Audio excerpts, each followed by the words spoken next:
bonsoir. Alors, pour terminer cette masterclass, on avait envie de faire un petit jeu de bonus qui serait le jeu de tarot et qui est en fait très tourné vers l'avenir.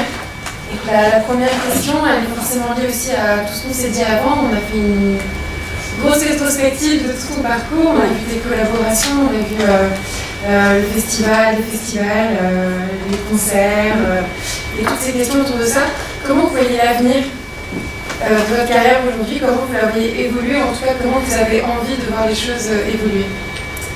En fait, disons que comme je disais tout à l'heure, je la vois plus possédée, c'est-à-dire plus, je me vois plus choisir en fait pour moi tout simplement et pas être tributaire de gens qui sont au-dessus et puis qu'on la main aussi sur les finances, qui font que des fois vous êtes un petit peu obligé de passer entre les gouttes.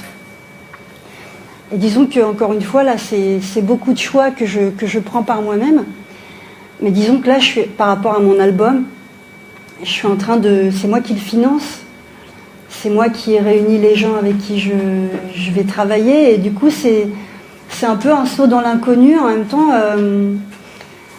pour moi c'est une étape nécessaire pour grandir en fait. C'est-à-dire que il y a un moment où le schéma d'avant ne m'a plus convenu.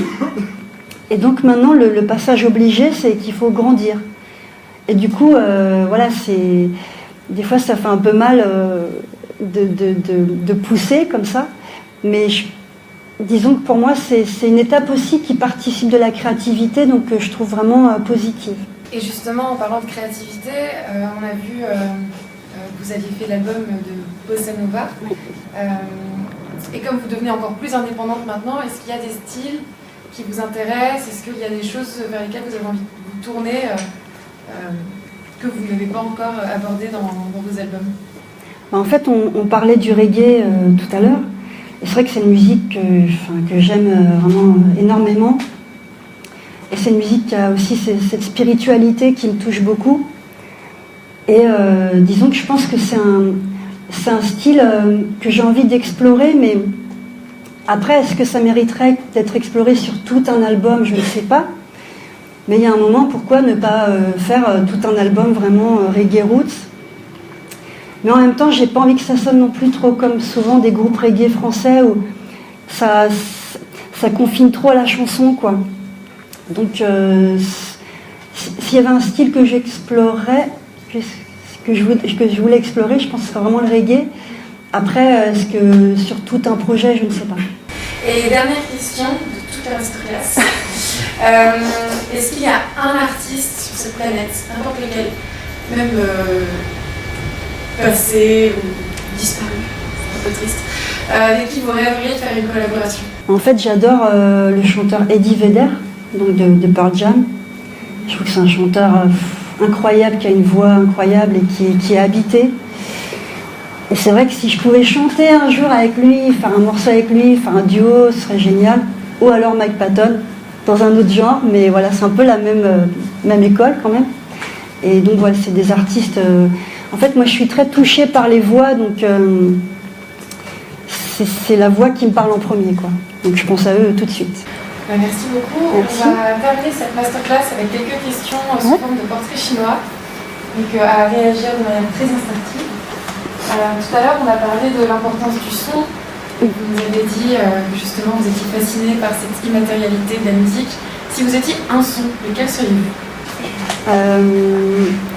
En fait, j'aime beaucoup sur les bateaux le vent qui claque dans une voile, en fait. Ou alors le son que j'aime aussi, j'aime bien les sons des tissus. Et c'est-à-dire, par exemple aussi, donc il y a le son des voiles des bateaux. Et aussi en taekwondo, il y a tout un rituel de gestes qui s'appelle les pumse, si je ne me trompe pas. Et en fait, il y a des mouvements qui font claquer le kimono. Et quand vous avez 40 personnes sur un tatami qui font le pumse, en fait, ce petit son qui est juste un frôlement de tissu, ça devient une sorte de tonnerre, quoi. Et j'aime beaucoup ce son. On a parlé aussi des voyages. Si vous étiez un pays, lequel seriez-vous? Alors je serais le Japon, Bah, d'une part parce que j'adore la cuisine japonaise. Enfin, moi j'adore toutes les cuisines, mais surtout japonaises.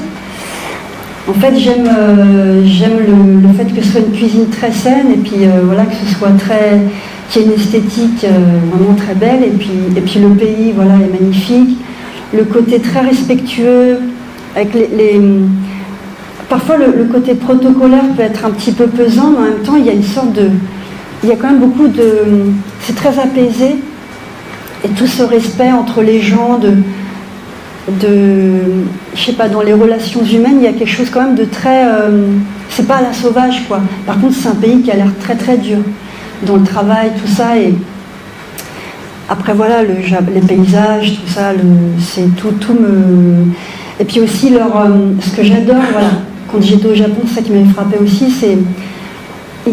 Je veux dire, ils sont des adultes, bien sûr, mais je veux dire, ils n'ont pas oublié ce monde imaginaire et de l'enfance qui c'est vraiment très très présent. C'est-à-dire qu'il y a des buildings où sur 12 étages, il n'y a que des jouets, quoi. Mais je veux dire, c'est pas du tout...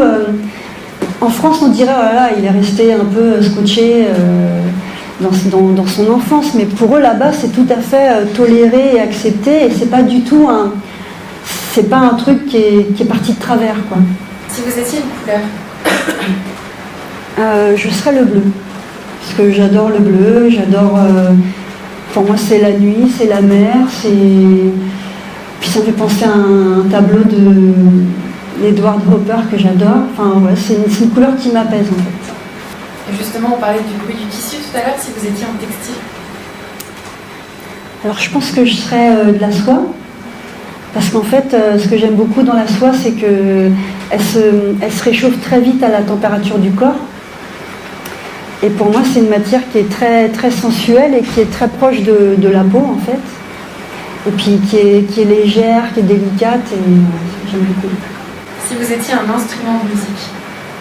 Je pense que je serais une kora. En fait, déjà j'adore la harpe à la base.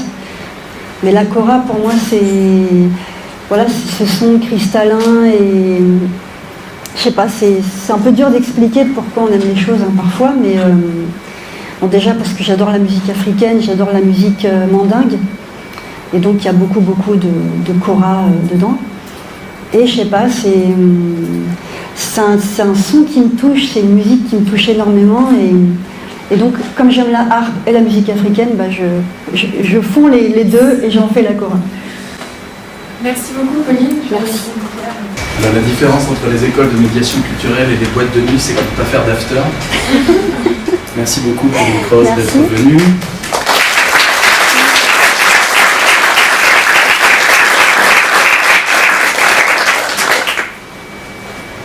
La semaine prochaine, masterclass dans un autre genre avec Catherine Millet, qui est la rédactrice en chef de Art Press, si vous connaissez bien. Ah ouais. Bonne soirée à tous, il faut qu'on rende les studios. Bonne soirée.